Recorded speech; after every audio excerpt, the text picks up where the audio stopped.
नमस्कार मित्रांनो, संजय गांधी निराधार योजना या योजनेमध्ये वर्षाला 18,000 रुपये पेन्शन इतकी मिळते. तर या योजनेचे पात्रतेचे निकष, अटी, शर्ती काय आहेत आणि अर्ज कुठे करावा व कसा करावा याची संपूर्ण माहिती तुम्हाला या व्हिडिओमध्ये मिळणार आहे. त्यामुळे तुम्ही हा व्हिडिओ शेवटपर्यंत पहा आणि आपल्या चॅनलवरती तुम्ही नवीनच आला असाल तर आपल्या चॅनलला लगेच सबस्क्राईब करून टाका. आणि असेच नवनवीन आणि संजय गांधी निराधार योजनेचे व्हिडिओ तुम्हाला या चॅनलवरती सर्वात आधी आणि सर्वात लवकर अपडेट्स मिळत राहतील. तर चला व्हिडिओला सुरुवात करूया. सर्वात आधी आपण या योजनेसाठी कोणकोणती कागदपत्रे लागणार आहेत ते पाहणार आहोत. तर चला यासाठी लागणारी कागदपत्रे. तर मित्रांनो, महाराष्ट्रात संजय गांधी निराधार योजनेसाठी अर्ज करण्यासाठी तुम्हाला निवासस्थान, वय आणि उत्पन्नाचा पुरावा, अलीकडील पासपोर्ट आकाराचा फोटो आणि आधार कार्ड यासह अनेक कागदपत्रे गोळा करावी लागतील. या व्यतिरिक्त जर तुम्ही एखाद्या मोठ्या आजारामुळे अर्ज करत असाल तर सरकारी रुग्णालयाचे वैद्यकीय प्रमाणपत्र त्यासाठी आवश्यक असणार आहे. तर आवश्यक कागदपत्रांची सविस्तर यादी तुम्हाला इथे मी सांगणार आहे. त्यामध्ये पहिले डॉक्युमेंट आहे ते म्हणजे अर्जाचा नमुना. तो अर्जाचा नमुना संबंधित कार्यालयातून किंवा तहसीलदार कार्यालय, जिल्हा समाज कल्याण कार्यालय किंवा तलाठी कार्यालय अधिकृत अर्ज घ्या किंवा मुंबई उपनगर जिल्हा वेबसाईटवरून तुम्ही तो डाउनलोड करू शकता. त्यानंतर दुसरे डॉक्युमेंट म्हणजे आधार कार्ड.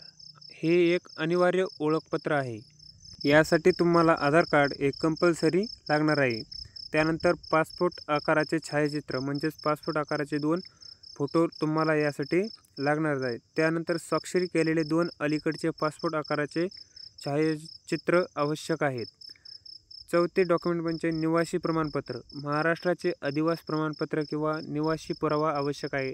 तुम्ही महाराष्ट्रात राहता म्हणून तुमचे एक अधिवास प्रमाणपत्र त्यासाठी लागणार आहे. त्यानंतर वयाचा पुरावा, जन्म प्रमाणपत्र किंवा शाळा सोडल्याचा दाखला यासारखी कागदपत्रे वयाचा पुरावा म्हणून काम करू शकतात.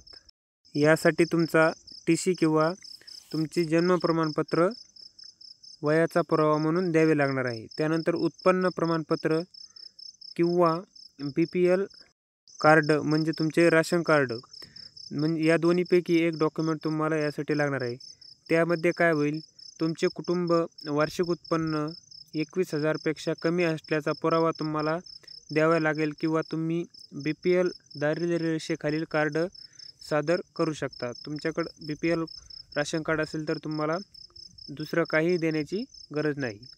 त्यानंतर वैद्यकीय प्रमाणपत्र, हे तुम्हाला दवाखान्यासाठी काही सवलत लागत असेल तर तुम्हाला वैद्यकीय प्रमाणपत्र यासाठी लागणार आहे.